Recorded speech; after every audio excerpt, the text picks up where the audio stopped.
ম্যাচটা যখন 1-1, তখন ঘড়িতে সময় প্রায় শেষ। স্টেডিয়ামে বাতাস ভারী, খেলোয়াড়দের চোখে চাপ, আর ব্রাজিল সমর্থকদের মনে একটাই প্রশ্ন, আবারও কি হাতছাড়া হতে যাচ্ছে জয়? আবারও কি ইতিহাসের পুনরাবৃত্তি হতে যাচ্ছে?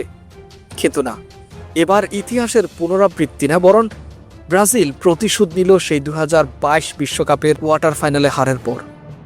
এটাই তো ব্রাজিল। ব্রাজিল এভাবেই ফিরে আসে। শুরুটা ছিল একদম যুদ্ধের মতো। প্রথম 10 মিনিটেই একের পর এক যেন দুই দলে বুঝিয়ে দিতে চাইছে আজ কোনো ছাড় নেই। ধীরে ধীরে খেলার গতি বাড়ে, আর তখনই ব্রাজিল শুরু করে তাদের আসল খেলাটা। ভিনিসিয়াস জুনিয়রের গতি আর স্কিল ক্রোয়েশিয়ার ডিফেন্সকে বারবার সমস্যায় ফেলছিল। প্রথমার্ধের একদম শেষ মুহূর্তে তার অসাধারণ কাটব্যাক থেকে দানিলোর গোলে এগিয়ে যায় ব্রাজিল। মনে হচ্ছিল ম্যাচটা ধীরে ধীরে তাদের দিকে ঝুঁকে যাচ্ছে, কিন্তু না। দ্বিতীয়ার্ধে পুরো চিত্রটাই বদলে যায়। ক্রোয়েশিয়া আক্রমণ বাড়ায়, একের পর এক শট নিতে থাকে, আর ব্রাজিল ডিফেন্সে চাপ বাড়ে। অবশেষে 84 মিনিটে সেই ডেডলকটা ভাঙে ক্রোয়েশিয়া। ডিফেন্সের এক মুহূর্তের ভুল আর সেই সুযোগটা লুফে নিয়ে গোল করে মায়ের। স্কোর লাইন তখন 1-1, আর ম্যাচ তখন পুরোপুরি খোলা।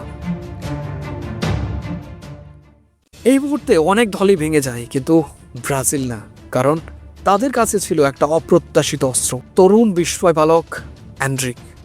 মাঠে নামার পর থেকেই খেলাটা বদলে দিতে শুরু করে এই তরুণ। তার গতি, তার আত্মবিশ্বাস সবকিছুতেই ছিল আলাদা একটা আগ্রাসন। ম্যাচের 88 মিনিটে ডি বক্সে ঢুকে ফাউল আদায় করে নিচ্ছে। রেফারির বাঁশি, পেনাল্টি ব্রাজিলের পক্ষে। আর এই চাপের মুহূর্তে বল হাতে নেন ইগোর থিয়াগো। এটা তার জন্য শুধু একটা শটই ছিল না, এটা ছিল নিজেকে প্রমাণ করার সুযোগ। শটটা ছিল একদম নিখুঁত, গোলকিপারের কোনো সুযোগই ছিল না, আর ব্রাজিল আবার এগিয়ে যায় 2-1 ব্যবধানে। ক্রোয়েশিয়া তখন মরিয়া হয়ে ওঠে সমতা ফেরাতে। সবাই উঠে আসে আক্রমণে, আর ঠিক তখনই ব্রাজিল মারে কফিনের শেষ পেরেকটা। দ্রুত কাউন্টার অ্যাটাকে অ্যান্ড্রিক বল পাড়িয়ে দেন গাব্রিয়েল মার্টিনেলির কাছে, আর তিনি ঠান্ডা মাথায় বল জালে জড়িয়ে দেয়।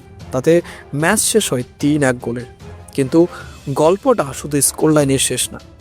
এই ম্যাচে ব্রাজিল দেখিয়েছে চাপের মধ্যে কিভাবে ফিরে আসতে হয়, কিভাবে ম্যাচ কন্ট্রোল নিতে হয়, আর সবচেয়ে বড় কথা, নতুন প্রজন্ম কিভাবে বড় মঞ্চে নিজের নাম লিখে দেয়। ফ্রান্সের কাছে হারের পর এই জয়টা শুধু একটা স্বস্তি না, এটা একটা ঘোষণা। ব্রাজিল এখনো শেষ হয়ে যায়নি, ব্রাজিল এখনো ফুরিয়ে যায়নি। ব্রাজিল ফ্যানরা যারা ব্রাজিলের উপর বিশ্বাস রাখতে পেরেছেন শেষ পর্যন্ত, তারাই জিততে পেরেছেন, এবং শেষ পর্যন্ত শেষ হাসিটা ব্রাজিলই হেসেছে। তো দর্শক, আজকের এই খেলাটা আপনার কেমন লেগেছে? সবারই একটা মনে কষ্ট আছে, নেইমার স্কোয়াডে নাই।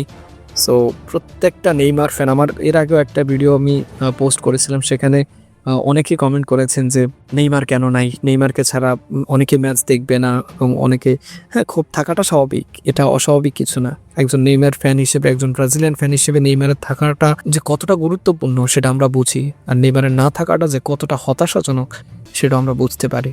যাই হোক, আশা করছি বিশ্বকাপের স্কোয়াডে নেইমার অন্তর্ভুক্ত হবেন। শেষ পর্যন্ত অপেক্ষায় থাকলাম, নেইমার ফ্যানরা অপেক্ষায় থাকলো, দেখা যাক শেষ পর্যন্ত নেইমার অন্তর্ভুক্ত হয় কিনা, কার্লো আনচেলত্তির মন গলে কিনা, সেটাই এখন দেখার বিষয়। তো আজকের খেলাটা কেমন উপভোগ করলেন, এবং শেষ মুহূর্তে অ্যান্ড্রিকের খেলাটা আপনার কেমন লাগলো সেটা অবশ্যই কমেন্টে জানাবেন। আর পুরো ম্যাচের মধ্যে ব্রাজিলের হয়ে কার খেলাটা সবচেয়ে বেশি ভালো লেগেছে সেটা অবশ্যই কমেন্টে জানাতে পারো। ধন্যবাদ।